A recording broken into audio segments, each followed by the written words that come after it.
Hello, this is question 9 on your mixed exercise 3 from year 12. And it says, give your answers in set notation. We have to solve this inequality, which is a linear inequality. Remember, we are going to work with inequalities like if they were equations. So we are going, if we start from here, we are going to subtract x in both sides. So that leaves us with 2x here, minus 8 greater than 13. And then I'm going to add 8 in both sides, so I have my x alone.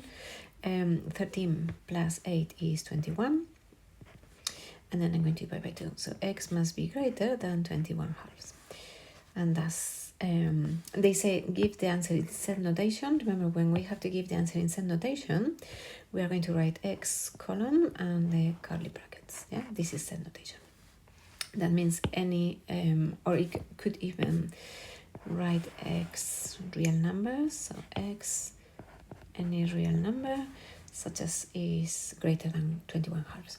Then for the second one, I have to solve this inequality, which is a quadratic inequality. So for the quadratic inequalities, I recommend you to do it graphically,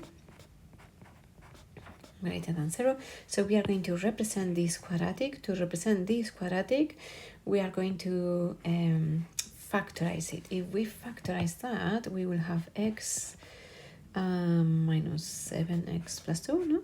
X minus 7, x plus 2, the product is minus 14, and when I add them I have minus 5, which means if I represent that quadratic, which is normal u, not upside down, the roots are 7 and minus 2, so it's going to be something like this, minus 2 and 7.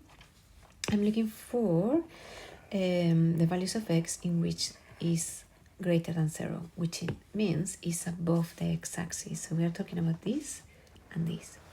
The values of x for this to happen is x smaller than minus 2 or x greater than 7.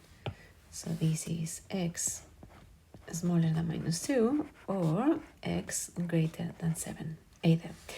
Which means in set notation, we are going to write both. So we are going to write x, any real number, such as x is smaller than minus 2. We are going to write the other set, which is x, real number,